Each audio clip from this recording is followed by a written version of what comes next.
नमस्ते, मैं हूं रविंद्र गौतम और आप देख रहे हैं हमारी विशेष पेशकश रूट कॉज।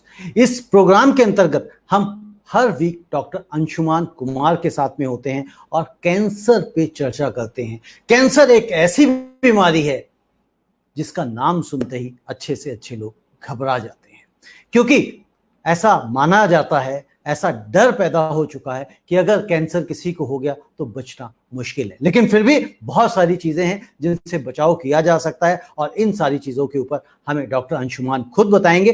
और आज हम बात करने वाले हैं मुंह के कैंसर की। डॉक्टर अंशुमान का बहुत बहुत स्वागत है। धन्यवाद। डॉक्टर अंशुमान, जिस तरह से हम पीछे आपसे कई एपिसोड्स में चर्चा करते आ रहे हैं कि अलग अलग तरीके के कैंसर्स की, जैसे हमने लास्ट लंग कैंसर के ऊपर बात करी थी और आज हम माउथ कैंसर के ऊपर बात कर रहे हैं। तो ये माउथ कैंसर है, जो मुंह का कैंसर है, जिसको ओरल कैंसर कहा जाता है, ये कैसे होता है? मतलब एक तो मतलब सबको सर्वविदित है कि भाई तंबाकू खाने से होता है, लेकिन फिर भी कई बार ये सुनने में आता है कि बहुत सारे लोग कहते हैं देखिए मैं तो इतने सालों से तंबाकू खा रहा हूं बट मुझे तो कुछ हुआ नहीं, मेरे पापा भी खाते थे उनको भी कुछ नहीं हुआ, तो मुझे कैसे होगा? तो इसमें बस आपसे ये जानना चाह रहा था दर्शकों के लिए कि क्या कैसे कुछ लोग होते हैं जो तंबाकू खाने के बावजूद भी उसका बहुत ज्यादा सेवन करते हैं, अत्यधिक सेवन करते हैं, उसके बावजूद भी वो बच जाते हैं, ऐसा क्यों होता है? जी रविंद्र जी, अच्छी चर्चा है और मैं कहूंगा कि आपके कार्यक्रम के माध्यम से रूट कॉज से हम विचार विमर्श करते हैं, बहस नहीं करते हैं, क्योंकि आजकल मेन स्ट्रीम मीडिया तो बहस में उलझा हुआ है और अलग अलग किस्म के बहस हो रहे हैं। बहरहाल, जहां से बात आपने शुरू की कि कैंसर का नाम सुनते लोगों के मन में डर बैठ जाता है कि कैंसर हो गया तो ठीक नहीं होगा, या बहुत अलग अलग धारणाएं बनी हुई हैं।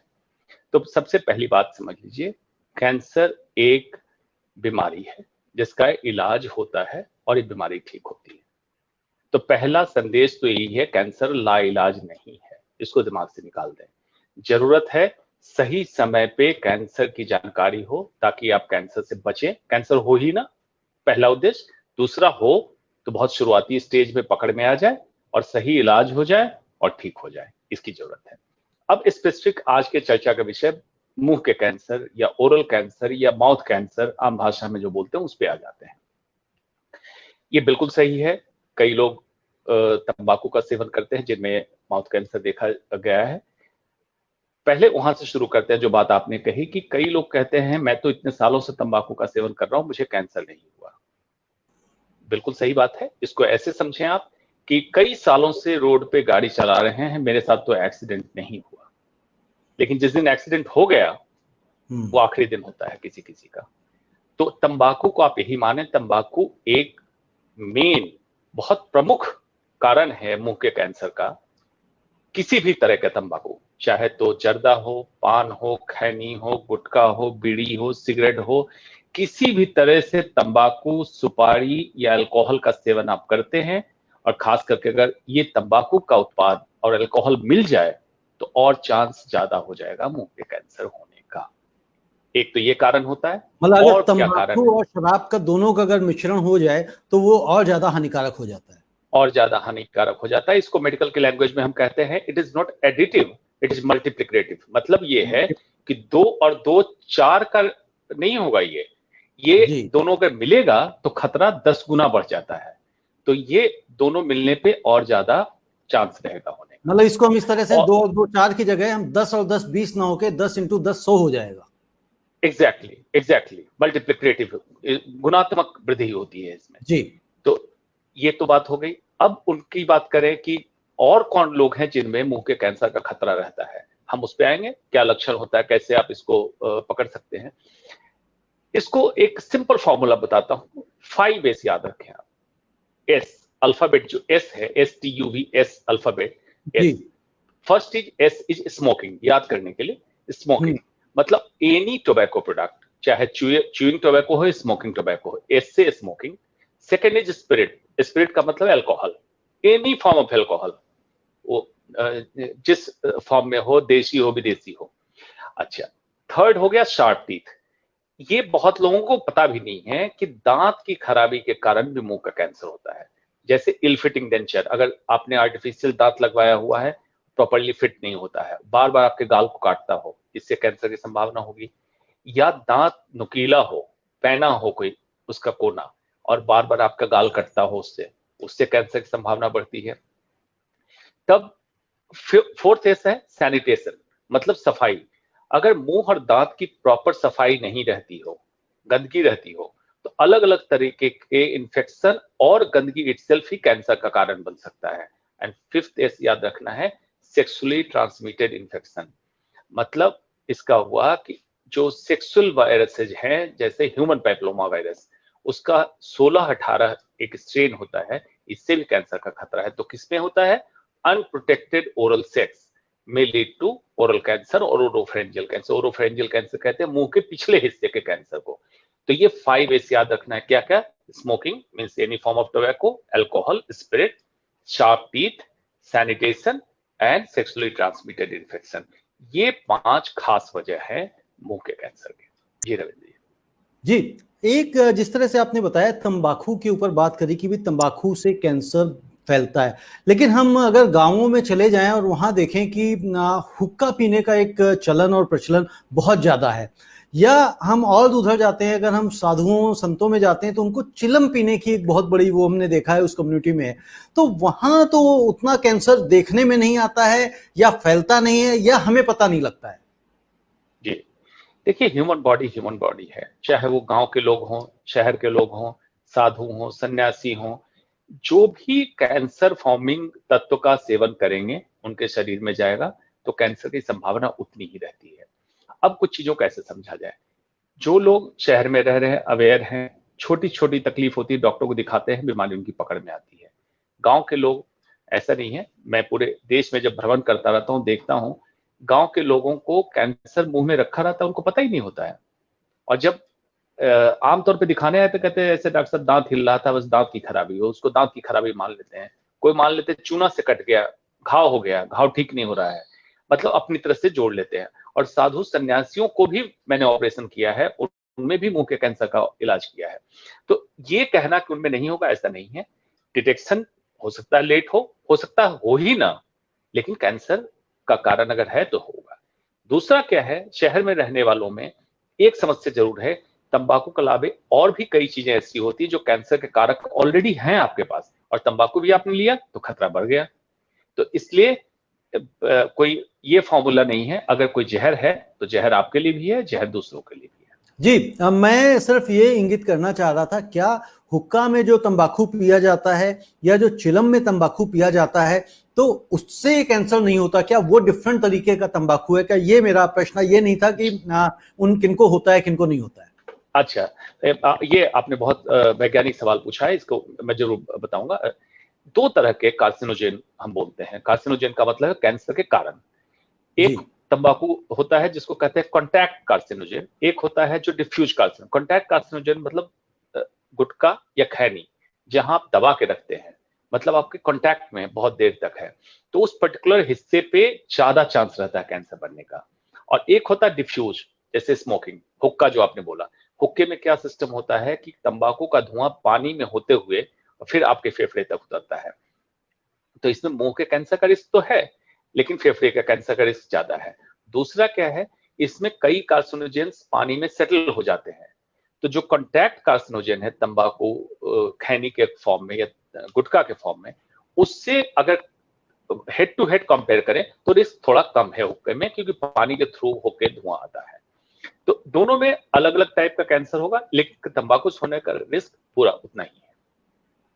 जी, डॉक्टर अंशुमान जी, हम तंबाकू को इतना बुरा मानते हैं, तो मैंने ये भी देखा है कि जिनके दांतों में पायरिया हो जाता है तो वो तंबाकू मिश्रित जो पेस्ट है या मंजन है जिसको बोलते हैं, वो इस्तेमाल करते हैं और मानते हैं कि भाई उससे पायरिया खत्म हो जाता है तंबाकू से। ऐसा है क्या?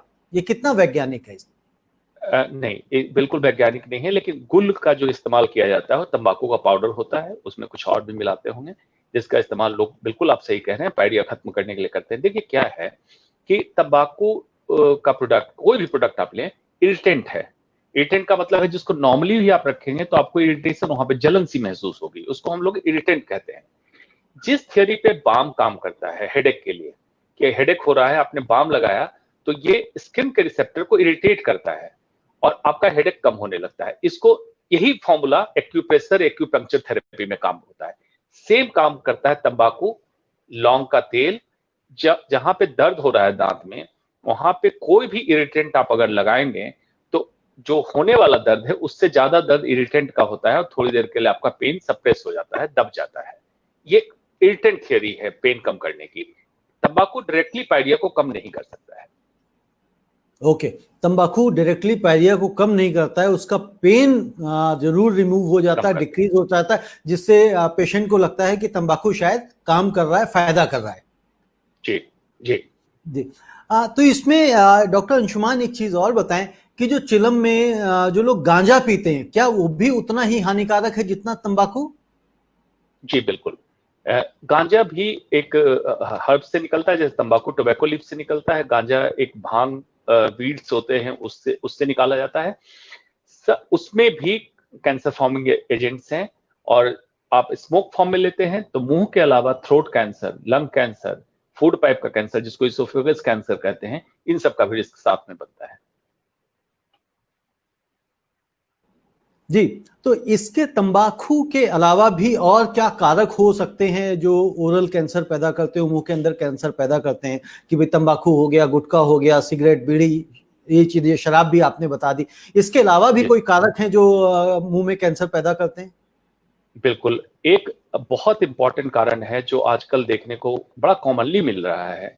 जिन्होंने कभी तंबाकू का सेवन नहीं किया, सुपारी का सेवन नहीं किया, शराब का सेवन नहीं किया, उनमें जो मुंह के कारण दिख रहे हैं आजकल, दांतों की गड़बड़ी।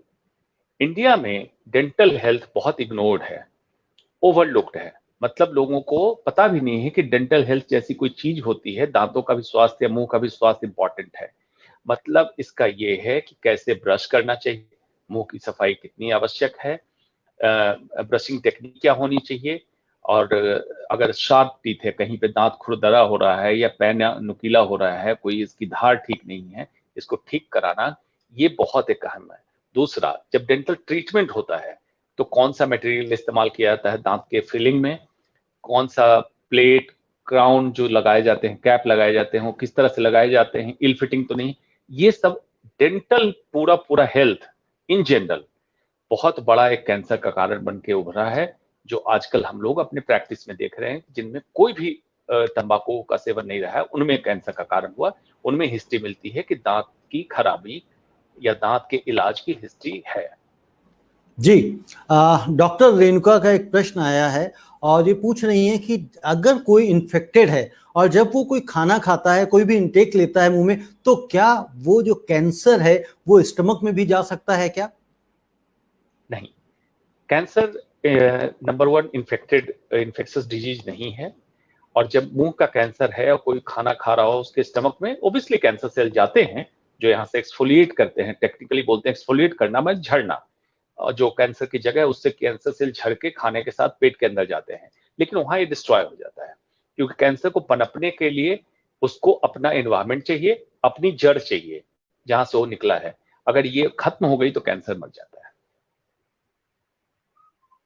जी, एक और हमारे ब्रदर पैनलिस्ट हैं मैं समझता हूं, और ये पहले हमारे प्रोग्राम में आ चुके हैं, वैद्य आनंद पांडे जी। इनका प्रश्न है कि लोग पेट साफ करने के लिए तंबाकू का सेवन करते हैं, वो कितना सही है? बिल्कुल।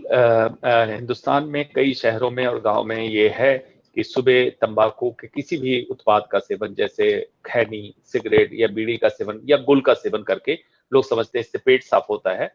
हमारे मरीज भी कहते हैं कि हम तो पेट साफ करने के लिए तंबाकू का सेवन करते थे, या एक ही बार लेते हैं, या रात को खाने के बाद ही लेते हैं। बिल्कुल ऐसा नहीं है। ये एक एडिक्शन की बात है, डिपेंडेंसी होती है। डिपेंडेंसी ऐसी होती है कि इसको और थोड़ा बृहद रूप से समझने के लिए आप ऐसे समझें कि एक रिफ्लेक्स थियरी होती है। पावोव एक रशियन साइंटिस्ट था, उसने पावोव रिफ्लेक्स डेवलप किया। और पावोव ने ही बताया था कि इवन खाने के इमेजिनेशन से, खाने की सोच से हमारे पेट में गैस्ट्रिक एसिड चलने लगता है। उसने कुत्ते पे इसको जांच करके कैसे दिखाया, घंटी बजाता था एक सर्टेन टाइम पे और कुत्ते को खाना देता था। कुछ दिनों के बाद ऐसा हुआ कि समय वही, घंटी बजाते कुत्ते को खाना नहीं दिया, लेकिन एसिड बनने लगा कुत्ते के पेट में, उसने मीटर से चेक करके दिखा दिया। बाद में देखा कि समय वही, घंटी भी नहीं बजाई और एसिड बनने लगा। फिर दिखाया समय बदल दो लेकिन घंटी बजा दो, फिर भी देखा रिफ्लेक्स आ गया। मतलब ये रिफ्लेक्स थ्योरी है। सेम थ्योरी ह्यूमन पे भी एप्लीकेबल है। अगर सुबह के 7 बजे आपकी आदत लग गई है कि तंबाकू को दबा के ही आप टॉयलेट जाते हैं, तो ओवर पीरियड ऑफ टाइम आप डिपेंडेंट हो जाते हैं और आपको एक एक्सक्यूज लगता है कि आज तंबाकू नहीं लिया तो पेट साफ नहीं हुआ। डायरेक्टली पेट साफ करने के लिए तंबाकू का कोई रोल नहीं है मेडिकली, कहीं से कोई सिस्टम या सर्किट मुझे समझ नहीं आता है, ना कोई इस पे शोध करके इसको साबित किया गया है। इसलिए इसको एक्सक्यूज की तरह से हटाइए और डिपेंडेंसी खत्म कीजिए। तो डॉक्टर अंशुमान, हम इसको इस तरह से लें या इस तरह से समझें कि ये एक माइंड प्रोग्रामिंग हो जाती है, आपका माइंड प्रोग्राम हो जाता है कि उस डोज को लेने के लिए कि मुझे इतने बजे ये डोज लूंगा तो मेरा पेट साफ होगा। जी बिल्कुल बिल्कुल, एग्जैक्टली यही है। ये वैद्य जी एक दोबारा क्वेश्चन पूछ रहे हैं कि क्या प्लास्टिक के ब्रश करने से, जो दांत हम साफ करते हैं प्लास्टिक के ब्रश से, क्या इससे भी कैंसर होने की संभावना है? वैद्य जी ने ऐसा सवाल कर दिया है जिसपे तो पूरे एक सेशन में आपको रूट कॉज पे इसी पे चर्चा हो जानी चाहिए, सिर्फ ब्रश के टेक्निक और ब्रश के टाइप पे। देखिए, प्लास्टिक का ब्रश और टूथपेस्ट हमारे हिंदुस्तान की सभ्यता का हिस्सा नहीं है और इसमें प्लास्टिक का जो इस्तेमाल किया जाता है, पहले भी आपके सेशन में हम डिस्कस कर चुके हैं, प्लास्टिक के कैंसर का कारक है। तो छोटे फॉर्म में भी अगर ब्रश में उसी प्लास्टिक का इस्तेमाल हो रहा है तो एक होगा। दूसरा टूथपेस्ट, उसमें टूथपेस्ट इटसेल्फ में ट्राइकोसोन और लॉयल सल्फेट, इस तरह के बहुत सारे कारक हैं जो कैंसर के कारण हैं। तो उसकी गुणवत्ता की जांच बिना किए जो टूथपेस्ट और ब्रश मार्केट में उतार दिए जाते हैं, उनमें भी कैंसर के कारण छुपे हैं। तो अब ये संभव क्या है कि सभी लोग दातून पे जा सकें वापस? अगर जा सके तो बहुत अच्छी बात है, नहीं जा सके तो कम से कम स्टैंडर्ड क्वालिटी जिसमें प्लास्टिक या बीएसए या थैलेट्स का इस्तेमाल नहीं किया हुआ, ऐसे प्लास्टिक का इस्तेमाल हो ऐसा ब्रश या टूथपेस्ट लें जिसमें कार्सिनोजेंस नहीं हो, तभी आप बचा सकेंगे अपने आप को। जी, डॉक्टर अंशुमान, जिस तरह से हमने तंबाकू के ऊपर चर्चा करी, क्या अल्कोहल कितना हानिकारक है ओरल कैंसर के लिए? जी बिल्कुल, अल्कोहल भी ओरल कैंसर का एक एस्टैब्लिश्ड फैक्टर है, कार्सिनोजेन है, मतलब कैंसर का कारण है अल्कोहल इटसेल्फ भी। और अल्कोहल को अगर हम तंबाकू या सुपारी के साथ मिला देते हैं तो जैसा मैंने बताया मल्टीप्लिकेटिव हो जाता है जी। साथ में मुंह के अलावे throat cancer, stomach cancer, pancreas cancer का भी कारण बनता है। अगर सिरोसिस हो जाए तो लिवर कैंसर का कारण बनता है अल्कोहल। तो अल्कोहल हर जगह कैंसर का कारण है, एस्टैब्लिश्ड कार्सिनोजेन है, इसमें कोई दो मत नहीं। तो इसमें जो लोग एडिक्टेड हैं अल्कोहल, उनके लिए ये हानिकारक है या जो कभी कदार लेते हैं उनके लिए भी हानिकारक है? देखिए, जहां तक शोध की बात है, रिसर्च की बात है, उसमें रिकमेंडेड है कि moderate amount of alcohol recommended है। उसका हेल्थ बेनिफिट ज्यादा है, नुकसान कम है। लेकिन मॉडरेट अमाउंट ऑफ अल्कोहल का क्राइटेरिया है कि वाइन के लिए कितना मॉडरेट बोलते हैं, विस्की के लिए कितना बोलते हैं, हर अल्कोहल के लिए अलग अलग शोध जो पत्र होते हैं उसके हिसाब से बताया गया है। लेकिन उस मॉडरेशन में रहना हिंदुस्तानियों के लिए थोड़ा कठिन है। क्यों कठिन है? इंडियंस यूजुअली इमोशनल लोग होते हैं और उस इमोशन में उनका मॉडरेशन कब कंट्रोल खत्म होता है, कब उस कंट्रोल से बाहर चल जाता है, वो अमाउंट इनफ्रीक्वेंट से फ्रीक्वेंट कब हो गया, अमाउंट मॉडरेट से मैसिव कब हो गया, ये पता नहीं चलता है।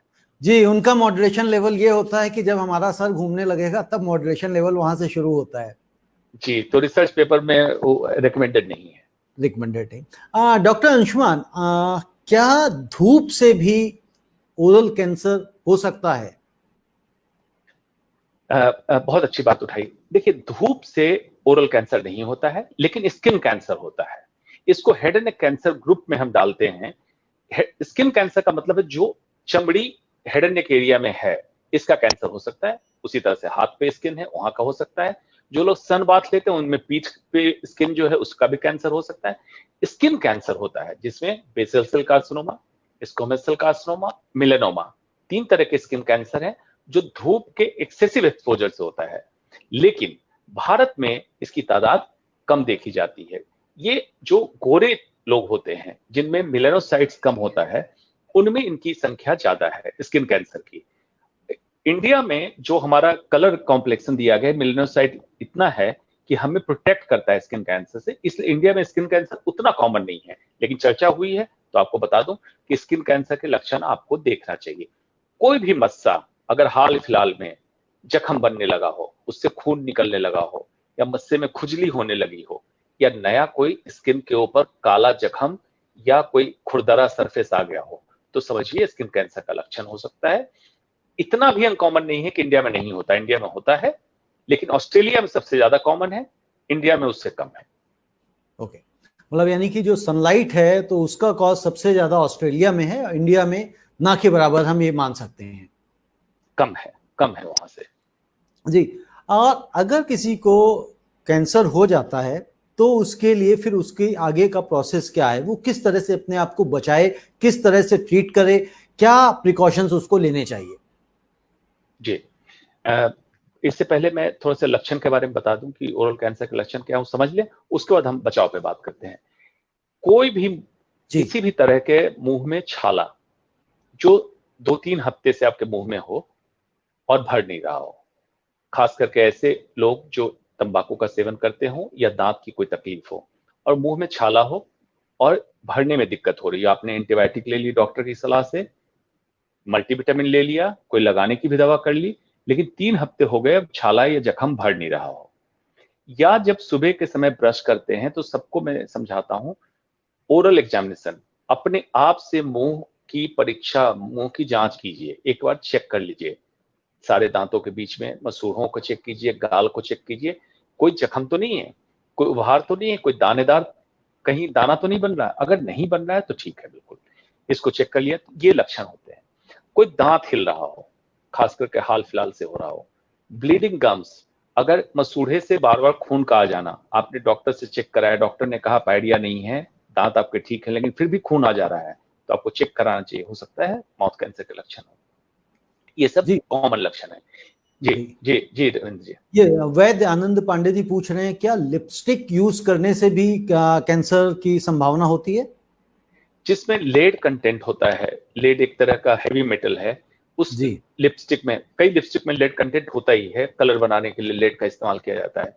वैसे लिपस्टिक के इस्तेमाल से जो लिप्स के ऊपर स्किन है उसका कैंसर हो सकता है, या बहुत लंबे समय तक लिपस्टिक जो लेडी इस्तेमाल करती है और उसको स्वेलो करती है, मतलब खाने के साथ या आदतन लिप्स को ठीक करने में, अगर लिपस्टिक उसके पेट के अंदर जाता है तो अलग अलग किस्म के ब्लड के डिसऑर्डर्स होते हैं, कभी कभी ब्लड कैंसर भी देखा जाता है अगर लेड बहुत ज्यादा एक्यूमुलेट हो जाए बॉडी के अंदर। तो लिपस्टिक इस तरह से घातक है। अगर लिपस्टिक के अंदर लेड कंटेंट है तो वो हानिकारक है, अदरवाइज नहीं है। जी जी, प्रतिमा कुलश्रेष्ठा ने पूछा था कि अगर जो सनलाइट के थ्रू कैंसर्स होते हैं तो उसके बारे में बताएं, तो आई थिंक हम वो ऑलरेडी एड्रेस कर चुके हैं। जी, अब हम प्रिकॉशंस की हम बात कर रहे थे कि उनको हम बचे कैसे। बिल्कुल, तो लक्ष्य कारण हमने बता दिए, 5S आपने याद कर लिए, तो पहले तो इन 5S का ध्यान देना है। उसके बाद ओरल हेल्थ को आप एक मान के चलिए कि एक तरीके से धन्वंतरी ने कहा था कि मुंह आपके शरीर की खिड़की है, मतलब इस रास्ते से आप शरीर के अंदर की सारी बीमारियों को देख सकते हैं। तो ओरल हेल्थ इतना इंपॉर्टेंट है कि आपको अपने मुंह के स्वास्थ्य की जांच परीक्षा खुद भी करनी है, और कोई भी असामान्य लक्षण दिखे तो उसको तुरंत डॉक्टर को दिखा के उसको ठीक कराना है, इग्नोर नहीं करना है। मतलब dental health and oral health should not be ignored, इसको ध्यान देना है। तो कैसे बचना है? इन 5S को छोड़ना है।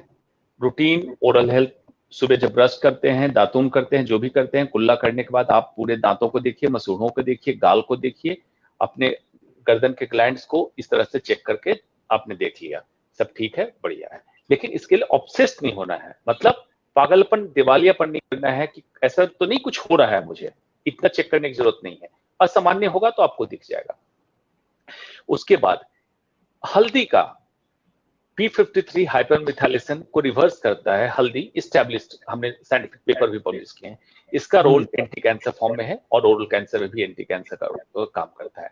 टमाटर में जो लाइकोपिन मिलता है ओरल कैंसर से बचाता है। आप अगर हरी साग सब्जियां अच्छे से खाते हैं, शुद्ध भारतीय भोजन करते हैं, इसका ओरल कैंसर में भी प्रोटेक्शन है। हल्दी बता दिया आपको, टमाटर बता दिया, आंवला या नींबू जिससे विटामिन सी आपको मिल जाए, इससे आपको ओरल कैंसर में प्रोटेक्शन मिलता है। तो क्या क्या करना है, 5 इसको इग्नोर करना है, इन सब में से कुछ नहीं करना है। डेंटल हेल्थ करना, ओरल हेल्थ करना है, शुद्ध भारतीय भोजन करना है, हल्दी, टमाटर, नींबू, आंवला, इन सब फलों का, सब्जियों का इस्तेमाल आपके खाने में होना चाहिए। ओरल कैंसर से आप बचाव मिलेगा। जी डॉक्टर अंशुमान, एक क्वेश्चन मेरा रह गया था, क्या ये जो कैंसर है जेनेटिक कारणों से भी फैलता है? यानी कि मैं अगर सपोज करिए कोई भी, जिस तरह से आपने बताया तंबाकू अल्कोहल का सेवन नहीं कर रहा हूं, लेकिन अगर कभी मेरे पेरेंट्स को, फादर को या फोर फादर को हुआ था, तो क्या मुझे भी संभावना है इसका होने की? जी, 5 से 15% हेड एंड नेक कैंसर, जिसमें माउथ कैंसर, थ्रोट कैंसर आते हैं, ये जेनेटिकल है, मतलब जीन में कुछ खराबी से होता है, जिसमें p53 म्यूटेशन है, c म्यूटेशन है। ये सारे जो म्यूटेशनल है, इसमें डिटेल में आपको उलझने की जरूरत नहीं, लेकिन कुछ जेनेटिकल ऐसे चेंजेस होते हैं जो एक फैमिली में रन करते हैं, जिसमें फादर को हो, ग्रैंडफादर को हो, फादर को हो, और आप में भी अगर ये म्यूटेशन पाया गया तो इसका कैंसर का चांस रहेगा। लेकिन इसकी संख्या बहुत ही कम है, और ये उनमें पाया जाता है खास करके जिन्होंने कभी तंबाकू, शराब इसका सेवन नहीं किया, लेकिन उनमें भी माउथ कैंसर पाया गया। तो पता चला, हिस्ट्री लेने पता चलता, ग्रैंडफादर को भी था, फादर को भी था, उन्होंने कभी सेवन नहीं किया था, उनमें किया था, लेकिन इसकी संख्या कम है। जी, जिस तरह से आपने हल्दी बताया, आंवला बताया, नींबू बताया, क्या हल्दी का एक्सेस सेवन भी हानिकारक हो सकता है? देखिए, excess of everything is bad, और हमारे शास्त्रों में भी लिखा है, दीर्घ सूत्री विनश्यन्ति। कोई भी चीज बहुत लंबा अगर आप खींच देते हैं तो विनाश का कारण बनता है। तो इसलिए ऑप्टिमम डोज ही रिकमेंडेड है। किसी चीज का अत्यधिक इस्तेमाल करना जहर है, और किसी चीज की कमी भी जहर है। इसलिए बैलेंस फूड हर समय उपयुक्त होता है। जी, और हल्दी कितना, जो एक मॉडरेट है, वो कितनी हल्दी हमें लेनी चाहिए? एक शुद्ध भारतीय भोजन में जितनी हल्दी हम डालते हैं रेगुलर तरीके से, वो ऑप्टिमम है। तो उसका कोई पैमाना नहीं है। अगर आप चाहते हैं, किसी भी कारण से लगता है कि आप कोई लंच या डिनर कभी स्किप हो जाता है, कुछ हो, तो आप कच्ची हल्दी का सेवन कर सकते हैं, आपको नुकसान नहीं होगा। एक बात हो गई। जी जी जी रवि जी, आप बताइए, दूसरी बात बताइए, अगर कुछ आप कह रहे हैं ऐड करें। और क्यों हल्दी की कमी हुई, इसको समझना ज्यादा जरूरी है। आज भारतीय भोजन रिप्लेस कर दिया गया फास्ट फूड से, और आपका ब्रेकफास्ट, लंच, डिनर, हर जगह ऐसा खाना होता है, जैसे पिज्जा, बर्गर तरीके का, जिसमें हल्दी का कहीं दूर दूर तक इस्तेमाल नहीं है, या खाने को बहुत ज्यादा भून देते हैं, तो हल्दी में जो तत्व है क्यूकुरमिन जिसको बोलते हैं, वो डिस्ट्रॉय हो जाता है। तो इन दो चीजों का अगर ध्यान रखें, हल्दी को बहुत ज्यादा जला नहीं देना है, और फास्ट फूड, पिज्जा, बर्गर जिसमें हल्दी का इस्तेमाल होता है, उस पर अपने लाइफ को नहीं डिपेंडेंट कर देना है। तो आपको ऑप्टिमम हल्दी का एक्सट्रैक्ट मिल जाता है। किसी कारण कमी लगे तो हल्दी का अचार, कच्ची हल्दी किसी फॉर्म में आप ले लें, आपका रिप्लेसमेंट मिल जाएगा। जो कहा जाता है, हम कई बार सुनते हैं कि दूध में हल्दी रोज 1 चम्मच मिला के पीनी चाहिए या आधा चम्मच मिला के पीनी चाहिए, तो क्या उतनी मात्रा अगर हम सिर्फ अकेले लेते हैं तो क्या वो ठीक है, एडवाइजेबल है? रविंद्र जी, देखिए, बायोबिलिटी एक चीज होती है, मतलब हम जो भी कुछ खाते हैं उसका कितना % हमारे शरीर के अंदर तक अंदर से मतलब इंटेस्टाइन का नहीं, आंत में नहीं, अंदर मतलब हमारे ब्लड सर्कुलेशन में, और जहां तत्व टिश्यू में जरूरत है एब्जॉर्ब कर रहा हो। तो हल्दी का डायरेक्ट एब्जॉर्प्शन बहुत कम होता है, और आयुर्वेद हमारा कहता है कि हल्दी को अगर काली मिर्च के साथ अगर मिला के, दोनों का पाउडर मिला के ले, तो बायोबिलिटी बढ़ जाती है। तो हल्दी, सिर्फ हल्दी को गर्म दूध में लेने से बायोबिलिटी कम है। इसलिए जब भी देखिए हिंदुस्तान के खाने में तो कई चीजों का मिश्रण किया जाता था, सिर्फ हल्दी नहीं डाली जाती थी, मसाले में और भी कुछ डाला जाता था। तो अगर जो एक्स्ट्रा सप्लीमेंट लेना चाहते हैं, उनके लिए रिकमेंडेड है काली मिर्च या ब्लैक पेपर, उसका पाउडर और हल्दी का पाउडर दोनों साथ लें तो बेहतर होगा। बायोबिलिटी अच्छी होगी। दोनों का रेशियो डॉक्टर अंशुमान बराबर होना चाहिए या कम ज्यादा होना चाहिए? बराबर ले सकते हैं, या हल्दी 2, काली मिर्च 1, 2:1 का रेशियो भी कर सकते हैं। 2:1 का रेशियो भी कर सकते हैं। इसमें जिस तरह से आपने 2-3 चीजें बताई, हल्दी बताई और आंवला बताया, विटामिन सी से जितनी भी चीजें, इसके अलावा भी कुछ चीजें हम डाइट में शामिल करें जो हम कैंसर को रोक सकते हैं, या कैंसर प्रतिरोधक क्षमता जिसको कहते हैं वो बन सकती है, बॉडी के अंदर डेवलप हो सकती है? जी, ये सारी चीज जो मैंने बताई, विटामिन सी, लाइकोपिन, टमाटर का बताया सोर्स लाइकोपिन, जी विटामिन सी का आंवला नींबू, जी हल्दी बताया क्यूरकुमिन का। इसी तरह से विटामिन ए का रोल है, रेटिनॉल एंड फोलिक एसिड, जो आपको गाजर पालक में उपयुक्त मात्रा में आपको मिल जाता है। तो इन चीजों का अगर सेवन करें जिसमें विटामिन ई और रेटिनॉल कैरोटिनॉइड्स मिल जाते हैं, इन सबसे भी कैंसर को हम प्रोटेक्ट करते हैं, कैंसर से रोक सकते हैं। इन सबसे भी हम कैंसर को रोक सकते हैं। डॉक्टर अंशुमान, जब एक बार कैंसर हो जाए तो कितने चांसेस होते हैं, अगर हमारा ओरल कैंसर की बात करें, कि हम इसको रिकवर कर सकते हैं, और कौन से स्टेज पे जाके हम इसको 100% ट्रीट कर सकते हैं, क्योर कर सकते हैं? जी, ओरल कैंसर खास बात यह है कि जो कुछ कैंसर है जिनमें हम कहते हैं स्क्रीनिंग इज रिकमेंडेड, उसमें एक ओरल कैंसर भी है। दूसरा ब्रेस्ट कैंसर है, सर्वाइकल कैंसर है, हमने डिस्कशन भी पहले कर लिया है। तो ओरल कैंसर में और खास बात क्या है, स्क्रीनिंग का मतलब है जो डॉक्टर चेक करे। ओरल कैंसर में एक और खास बात है, आप खुद भी चेक कर सकते हैं। जैसे ब्रेस्ट कैंसर में breast self examination, oral cancer में है सेल्फ माउथ एग्जामिनेशन, अपने मुंह की जांच स्वयं करें, और कोई भी एबनॉर्मलिटी लगे तो उसकी जांच करें। तो आप इसको प्री कैंसर स्टेज में पकड़ सकते हैं। प्री कैंसर से मतलब होता है ल्यूकोप्लेकिया, एरिथ्रोप्लेकिया, ये कंडीशन है। टर्मिनोलॉजी याद करने की जरूरत नहीं है। मतलब कोई भी सफेद दाग या लाल दाग गाल के अंदर या दांत के मसूड़ों पे हो, तो हो सकता है प्री कैंसर के लक्षण बन रहे हो। आप उसी समय इसको टेस्ट कराएं और इसका ट्रीटमेंट कराएं, ताकि कैंसर बनने से रोक दें। प्री कैंसर स्टेज हुआ तो मतलब 100% आप कैंसर बनने से रोक ही दिए, कैंसर होगा ही नहीं। स्टेज 1, स्टेज 2, स्टेज 3, स्टेज 4 का स्टेज 4A टेक्निकल है, लेकिन स्टेज 4A तक माउथ कैंसर क्यूरेबल है। सिर्फ जो रिलैप्स का चांस है वो स्टेज वाइज बढ़ता जाता है। जैसे स्टेज 1 का ऑलमोस्ट ना के बराबर रिलैप्स है, स्टेज 2 का थोड़ा परसेंट में रिलैप्स होता है। रिलैप्स मतलब दोबारा आ जाना कैंसर का। स्टेज 3 में उससे थोड़ा ज्यादा, और स्टेज 4 में और ज्यादा होता है। स्टेज 4B और स्टेज 4C इनक्यूरेबल स्टेज है माउथ कैंसर का, उसको हम क्योर नहीं कर सकते हैं, तो हम लाइफ बढ़ा के रख सकते हैं। इसलिए माउथ कैंसर उन कैंसर में से है जिसकी स्क्रीनिंग संभव है, स्वयं से जांच संभव है, और अगर हो जाए तो इलाज होकर पूरी तरह ठीक आप हो जाए, ये भी संभव है। जी, यानी कि 4A तक अगर चले जाते हैं तब भी किसी तरह से हम क्योर कर सकते हैं, लेकिन 4B और C जाते हैं तो फिर टफ हो जाता है। ये आनंद जी दोबारा से एक प्रश्न पूछ रहे हैं, क्या मांसाहार यानी कि नॉन वेज भी कैंसर का कारक हो सकता है क्या?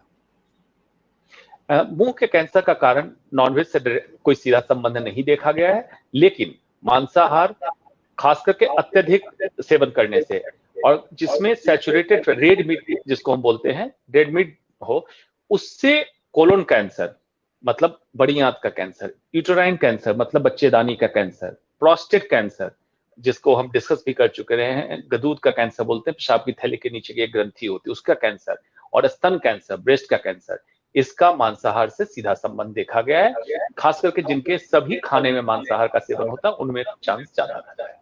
जी, यानी कि जिनके खाने में, डाइट में मांसाहार है, नॉनवेज है, उनके पास कैंसर का होने का आमंत्रण ज्यादा है, और खास तौर से जो आपने कहा रेड मीट। डॉक्टर अंशुमान, कुछ और आप बताना चाहेंगे? क्योंकि मेरे प्रश्न तो ऐसा लग रहा है कि समाप्त हो गए, बट अगर कुछ आपको लग रहा है कि मैं पूछना भूल गया हूं और दर्शकों को ये जानना जरूरी है, तो मैं चाहूंगा आप अपनी तरफ से एड्रेस करें प्लीज। जी, ये जानना अत्यंत महत्वपूर्ण है कि भारत में 3 कॉमन जो टॉप के कैंसर है उसमें एक है माउथ कैंसर। ये आपको जान के आश्चर्य लगेगा। लंग कैंसर और सर्वाइकल कैंसर, महिलाओं में बच्चेदानी के मुंह का कैंसर। तो माउथ कैंसर एक बहुत बड़ा परसेंटेज है, खासकर नॉर्दर्न इंडिया में, उत्तरी भारत, गुजरात का सौराष्ट्र का एरिया, ये सब माउथ कैंसर का हॉट स्पॉट देखा जाता है, जिसमें उत्तरी भारत से दिल्ली, उत्तर प्रदेश, बिहार, इसमें कुछ सिटी को अगर उठाए जैसे कानपुर, वाराणसी, पटना, ये सब तो माउथ कैंसर का हॉट स्पॉट है, क्योंकि तंबाकू का सबसे ज्यादा सेवन यहाँ किया जाता है, और यही सबसे बड़ा एक साइंटिफिक प्रूफ भी है, और यही सबसे बड़ा एपिडेमियोलॉजिकल प्रूफ है कि सबसे ज्यादा तंबाकू का जहां सेवन होता है वहां माउथ कैंसर सबसे ज्यादा है। एक तो ये जानना बहुत जरूरी है। जी डॉक्टर अंशुमान, जिस तरह से आपने कहा कि तंबाकू का सेवन यहाँ सबसे ज्यादा होता है, वहाँ कैंसर ज्यादा होता है, बट जापान में तंबाकू का सेवन मैं समझता हूँ सबसे ज्यादा होता है, हमारे भारत से भी ज्यादा होता है। सबसे ज्यादा तंबाकू प्रोडक्ट, ऑल टोबैको प्रोडक्ट का इस्तेमाल चाइना में है, चाइना टॉप पे है। ओके, तो वहां भी इंडिया थर्ड पे। तो वहां कैंसर के पेशेंट हमसे ज्यादा हैं? कैंसर के पेशेंट हमसे ज्यादा है। और इंडिया में खास करके जो हम लोग स्मोकलेस टोबैको जिसको कहते हैं, मतलब चबाने वाला तंबाकू, खैनी, गुटखा, पान, इस तरह का, ये दूसरे कंट्री में नहीं है, वो हमारे यहाँ ज्यादा है। तो हमारे यहाँ माउथ कैंसर ज्यादा है। जापान में लंग कैंसर बहुत ज्यादा है, जापान में स्मोकिंग बहुत ज्यादा है, लंग कैंसर बहुत ज्यादा है। जापान में एक और चीज है, स्मोक फूड, मतलब खाने को स्मोक करके खाते हैं, मतलब फिश को इसको स्मोक करके, उसके कारण स्टमक कैंसर बहुत ज्यादा है, इसोफेगस कैंसर, फूड पाइप का कैंसर बहुत कॉमन है। हमारे यहाँ चबाने वाला तंबाकू ज्यादा कॉमन है, जिसको मैंने कहा कॉन्टैक्ट कार्सिनोजेन, जो संपर्क में रह के कैंसर कराता हो। जैसे तंबाकू को आपने दबा के रख लिया, गुटखे को आपने दबा के रखा, वहीं पे कैंसर होगा। तो इसकी संख्या हमारे यहाँ ज्यादा है। एक लक्षण मैं भूल गया, एक लक्षण और बताता हूं। जो तंबाकू का सेवन करते हो और मुंह का कम खुलना, मुंह कम खुल रहा हो, ये भी कैंसर का लक्षण। तो मुंह कम खुल रहा हो तो इसको इग्नोर ना करें, लाइटली ना लें, ये दिखाएं। इन दिनों जो मैंने कहा कि उनमें कैंसर के केसेस मैं देख रहा हूं जो तंबाकू का कभी सेवन जिन्होंने नहीं किया, खास करके महिलाओं में दांत की खराबी रही और डेंटल के पास दिखाते रहे और दांत निकाल दिया गया। अनफॉर्चुनेटली वहां पे कैंसर था, कैंसर दांत निकालने के कारण जबड़े के अंदर चला गया, कैंसर बृहद रूप ले लिया। तो इसलिए अगर एक अनसुलझी पहेली है आपके दांत की तकलीफ, तो दांत ना निकलवाएं जब तक कि श्योरिटी ना हो जाए कि इसमें कोई कैंसर के लक्षण तो नहीं बन रहे हैं, तब तक दांत ना निकलवाएं। जी, ये एक प्रतिमा जी हैं, क्वेश्चन पूछ रही हैं, क्या एक्सरे से भी कैंसर हो सकता है? सिंपल एक्सरे में रेडिएशन की डोज इतनी कम जाती है कि उससे कैंसर की संभावना नहीं है। जैसे उदाहरण के तौर पे महिलाओं के ब्रेस्ट कैंसर स्क्रीनिंग के लिए एक टेस्ट होता है एक्सरे का ही, जिसको कहते हैं मैमोग्राम। तो जब स्टडी की गई कि मैमोग्राम हम रिकमेंड करते हैं 40 साल की उम्र के बाद हम कराएं और 70 साल की उम्र तक कराएं सालाना, तो एक स्टडी की गई कि अगर सालाना कराते हैं तो 30 मैमोग्राम होता है। तो 30 मैमोग्राम में जितना एक्सरेज, एक तरह के रेडिएशन है, एक तरह के किरण है, इसका जितना एक्सपोजर होगा, क्या इससे स्तन कैंसर का रिस्क बढ़ेगा? तो लंबे समय के स्टडी के बाद, शोध के बाद पता चला कि नहीं, इससे कैंसर का रिस्क नहीं बढ़ता है। तो सिंपल एक्सरे से कैंसर का रिस्क नहीं बढ़ता है। यही अगर रिपीटेड सीटी स्कैन हो, सीटी स्कैन मशीन में भी एक्सरे का एक्सपोजर होता है, उसमें डोज ज्यादा जाती है, रेज की डोज जो अगर बार बार किसी का सीटी स्कैन करना पड़ रहा है, उसमें फिर कैंसर का रिस्क बढ़ता है। जी, ये एक और प्रश्न है जगन्नाथ मुखर्जी का, और ये पूछ रहे हैं, sir, if someone has cancer of tongue, what is the chance of recovery? अगर जिह्वा का कैंसर है तो रिकवरी का कितना चांसेस है? जी, जैसा मैंने बताया मुंह के कैंसर का ओवरऑल कि chance of recovery depends on stage of cancer. तो अगर टंग कैंसर का प्री कैंसर स्टेज में है तब तो बिल्कुल कैंसर होने नहीं देंगे। अगर स्टेज 1 है तो चांस ऑफ रिकवरी ऑलमोस्ट 100% है। स्टेज 2 में चांस ऑफ रिकवरी ज्यादा है, रिलैप्स के थोड़े चांस रहेंगे। जैसे जैसे स्टेज हम आगे एडवांस बढ़ते जाएंगे, चांस ऑफ रिकवरी कम होते जाएगी। इसीलिए कहा जाता है कि बहुत अर्ली पकड़े तो चांस ऑफ रिकवरी सबसे ज्यादा है। स्टेज 4A तक फिर भी चांस है कि रिकवर हो जाए आप, लेकिन 4B और 4C अगर हो चुका है तो चांस ऑफ रिकवरी नहीं होती है। जी, यानी कि अगर 4A तक है जैसा कि आपने बताया तो सब कुछ रिकवरेबल पॉसिबिलिटी है, बट 4B और 4C फिर वो टफ हो जाता है। डॉक्टर अंशुमान, मैं समझता हूं कि आपने जितना भी बताया और बहुत डिटेल में बताया, एक एक चीज आप, एक तो जो दर्शक ये कहते हैं ना कि आप जो समझाने का आपका तरीका है वो इस तरह का है कि एक डॉक्टर वाला नहीं है, वो एक अध्यापक वाला तरीका है कि लोगों को बहुत आसानी से चीजें समझ में आ जाती, बड़ी प्रैक्टिकलिटी के साथ में आप समझाते हैं। मैं आपका बहुत बहुत शुक्रिया अदा करता हूं कि आप रविंद्र जी, इस पे एक अवधारणा है माउथ कैंसर पे या इन जनरल कैंसर पे, आज दर्शकों को मैं क्लियर कर देता हूं। माउथ कैंसर पे एक अवधारणा है 2-3 बातों की। एक तो है कि बायोप्सी कराने से क्या कैंसर फैलता है, तो ये जान लीजिए कि बायोप्सी कराने से कैंसर नहीं फैलता है, बायोप्सी की जांच कराइए तभी पता चलेगा। दूसरी बात, कई लोग कहते हैं डॉक्टर साहब, क्योंकि चेहरे की बात है, माउथ कैंसर का अगर ऑपरेशन की बात आती है तो चेहरा खराब हो जाएगा या ऑपरेशन के बिना कोई तरीका बताइए। तो उनसे मैं बताना चाहता हूं कि देखिए, कैंसर, माउथ कैंसर का सही इलाज, उपयुक्त इलाज ऑपरेशन है। और अगर आप फॉर्चुनेट हैं, ऑपरेशन स्टेज में पकड़ लिया गया है बीमारी को, आपकी बीमारी को, तो आप ऑपरेशन कराइए, बिल्कुल ठीक हो जाएंगे, उससे कैंसर नहीं फैलता है और वो सही इलाज है। तो ये सब अवधारणा को दिमाग से निकालिए। अब हमारे पास प्लास्टिक सर्जरी, रिकंस्ट्रक्टिव सर्जरी के बहुत सारे ऑप्शंस आ गए हैं, जो कम से कम डिसफिगरमेंट हो इसकी पॉसिबिलिटी हम करते हैं, rather than कि इलाज आप ना कराएं डर से। तो इस डर को निकालिए। तो डर को कहाँ निकालना है? प्रिवेंशन पे डर को निकालना है, अर्ली डिटेक्शन पे डर को निकालना है, ट्रीटमेंट पे इस डर को निकालना है, और बेहतर हो कि आप कैंसर से बचें, इसके लिए पूरी पूरी मेहनत करिए। जी जी डॉक्टर अंशुमान, कुछ और रहता है जो आप एड्रेस करना चाहते हैं? नहीं, बस मैं समझता हूँ आज की जानकारी। हाँ जी जी बिल्कुल डॉक्टर अंशुमान, जो आपने बताया ना कि डर आपको हर तरफ से ही निकालना है, क्योंकि जो हम एक टीवी पे ऐड भी देखते हैं कि डर के आगे जीत है।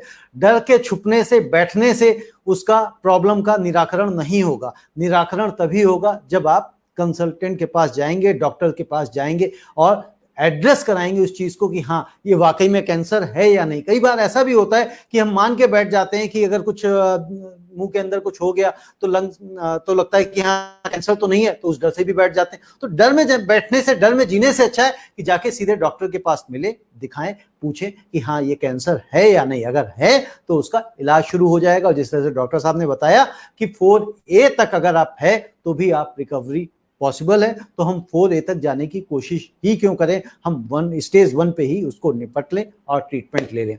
डॉक्टर अंशुमान, हमेशा की तरह आपका बहुत बहुत शुक्रिया। आप हर फ्राइडे को समय निकालते हैं 6:30 बजे का, और कैंसर के ऊपर बात करते हैं हम लोग कि किस किस तरह के कैंसर्स हैं और उन कैंसर से कैसे बचा जा सकता है, क्या लक्षण है और क्या डाइट भी हमें लेनी चाहिए जिससे हम कैंसर प्रतिरोधक क्षमता को अपने अंदर बढ़ा सकते हैं। बहुत बहुत शुक्रिया आप सभी लोगों का और दर्शकों। हम फिर नेक्स्ट वीक फ्राइडे को 6:30 बजे इसी टाइम पे और इसी प्लेटफॉर्म पे अवेलेबल होंगे। अगर आप स्पेसिफिक कैंसर के बारे में पूछना चाहते हैं या कोई आपके स्पेसिफिक क्वेश्चन है तो आप कमेंट बॉक्स में लिख सकते हैं और वो क्वेश्चंस हम नेक्स्ट प्रोग्राम में ले सकते हैं। नमस्ते, धन्यवाद।